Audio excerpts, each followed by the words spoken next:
Que se passe-t-il quand le champ de bataille n'a plus de frontières? C'est la question qui est en train de redéfinir tous les conflits du XXIe siècle.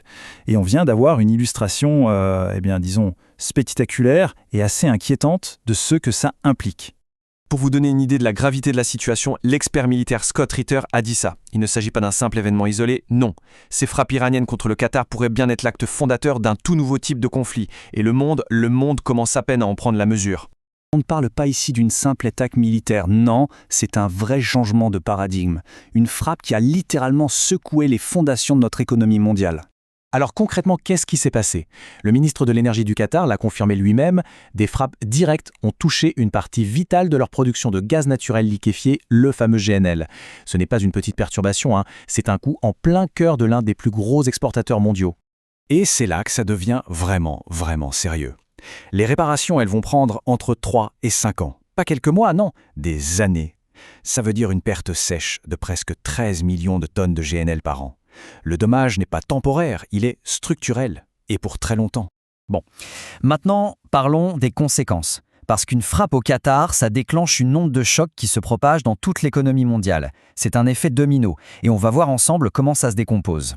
Ce qui est fascinant ici, c'est de voir à quel point tout est interconnecté. La production de GNL chute, d'accord, mais ça entraîne aussi une baisse de 14% de la production mondiale d'hélium et, en parallèle, une hausse de 20% du prix des engrais. Ces chiffres ne sont pas isolés, ils sont les symptômes d'une crise bien plus profonde.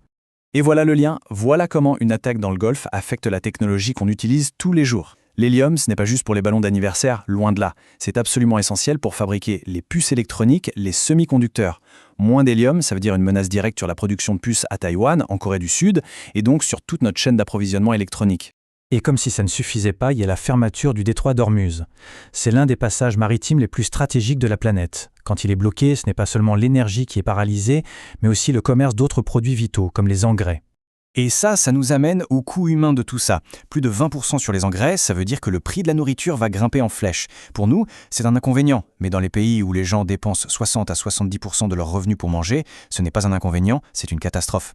Et c'est, historiquement, l'une des causes les plus sûres d'instabilité politique et de troubles sociaux. Mais la guerre ne se limite pas aux usines de gaz ou aux voies maritimes. Non, le conflit a basculé. Il a ouvert un nouveau front, un front entièrement numérique, où les serveurs informatiques deviennent des cibles militaires. Le 31 mars, tout bascule. Le corps des gardiens de la révolution iranien publie une déclaration officielle.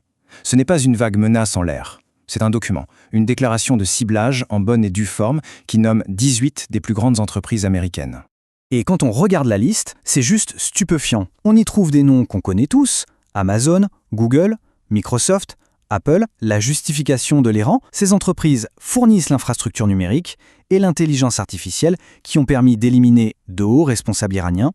Et ensuite, l'Iran est passé à l'action, avec une discipline quasi chirurgicale.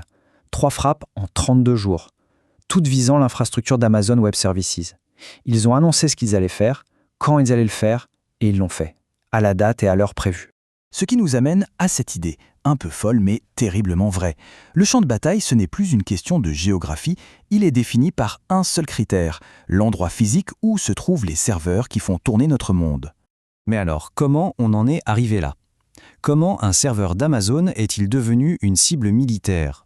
Pour comprendre ça, il faut regarder du côté de Washington et d'une série de décisions qui ont complètement effacé la frontière entre civils et militaires.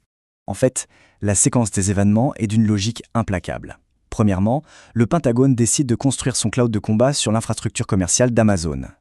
Deuxièmement, ils y intègrent une IA commerciale, Cloud, pour faire du ciblage en temps réel. L'Iran n'a fait qu'observer cette fusion et a suivi la logique jusqu'à sa conclusion opérationnelle. Et attention, ce n'est pas de la théorie, ce n'est pas de la science-fiction, c'est la réalité, documentée. L'IA Claude, qui tournait sur des serveurs Amazon, a bel et bien été utilisée pour identifier et frapper plus de 1700 cibles au tout début du conflit.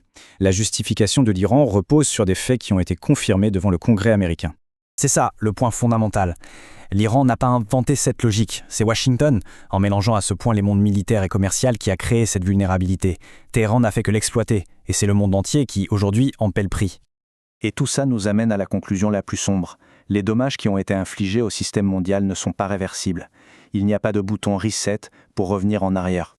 Le fossé est immense entre le discours officiel de Washington, qui parlait d'une opération courte et maîtrisée, et ce qui se passe vraiment sur le terrain. La réalité, c'est des années pour réparer les dégâts, des marchés de l'assurance qui se sont complètement effondrés, et surtout, le début d'une nouvelle ère de la guerre.